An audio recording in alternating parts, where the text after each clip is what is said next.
This is All India Radio.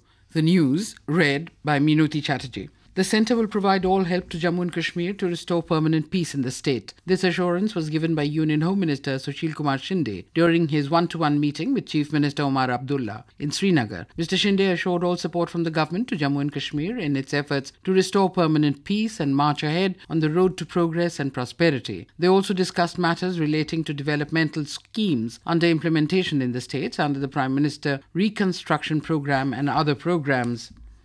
Defence Minister A.K. Antony is on a 3-day visit to Indonesia beginning tomorrow to participate in the first ministerial-level defence dialogue between the two countries. The Defence Ministry spokesperson said in New Delhi he is expected to hold discussions on issues of bilateral defence cooperation and regional and maritime security. During the visit, Antony is to call on President Yudhoyono and meet the Foreign Minister of Indonesia. Antony is being accompanied by a high-level delegation which includes Defence Secretary Shashikant Sharma, Vice Admiral S.P.S. Chima and Director General Ordnance Factory Board S.K. Berry. Our correspondent reports defence ties between India and Indonesia have been progressing steadily ever since the two sides signed the agreement on defence cooperation in 2001. Navies of the two countries carry out regular coordinated patrols along their international maritime boundary line, and their armies also held their first ever exercise this year.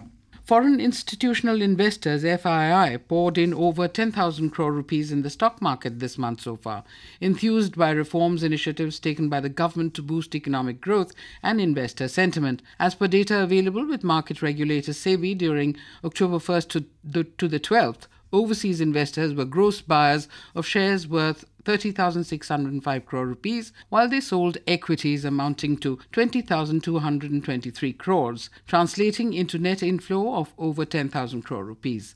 FII's investment in the country's equity market has reached 92,713 crore rupees so far this year. The West Bengal government has decided to introduce single-window system in the agriculture sector for the benefit of farmers.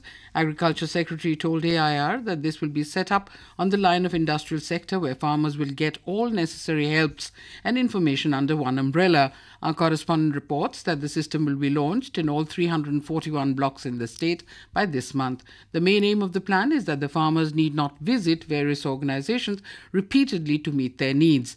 The single-window system will be housed in the proposed Kisan Bazaar, where officials of various agriculture-related departments, banks, insurance companies, and representatives of farmers will be converged to meet farmers' queries.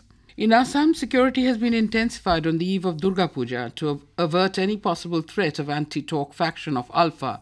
Speaking to AIR, State Law and Order IG PLR Bishnoi said that Alpha had acquired remote-control IED, which can be operated with a satellite phone. Bishnoi said that police and security agencies have been instructed to look out for satellite-operated bombs, as Alpha may use it. Lithuanians are going to the polls today in the first round of parliamentary elections expected to oust the country's centre-right coalition. Opinion polls indicate that voters in the former Soviet Republic will elect a coalition led by the centre-left Social Democrats, who have promised to address the country's ongoing economic crisis. India's Leander Paes and his Czech partner Radek Stepanek will lock horns with the Indian duo of Mahesh Bhupathi and Rohan Bopanna in the doubles title clash of the ATP Shanghai Masters Tennis Tournament today. In the semi-finals yesterday, fourth-seeded Paes and Stepanek thrashed the Croatian Brazilian combination of Marin Cilic and Marcelo Melo in straight sets 6-0, 6-2, while the seventh seeds Bhupathi and Bopanna edged past the unseeded British pair of Colin Fleming and Ross Hutchins in a three-set game 6-7, 6-3, 10-8. In the men's singles final today, Serbia's Novak Djokovic will clash with Britain Andy Murray. Chennai Super Kings will clash with Sydney Sixers in a Group B match of the ICC Champions League 2020 cricket tournament at the new Wanderers Stadium in Johannesburg today. The group will begin at 5 p.m. Indian Standard Time. In the other Group B, at 9 p.m, Mumbai Indians will meet Lions at the same venue. After terminating cash-strapped Deccan Chargers from the Indian Premier League, the BCCI today began the process of finding a new team by floating tender notices for a fresh franchise. The bids have been invited in respect of 12 cities. And that is the end of this news bulletin.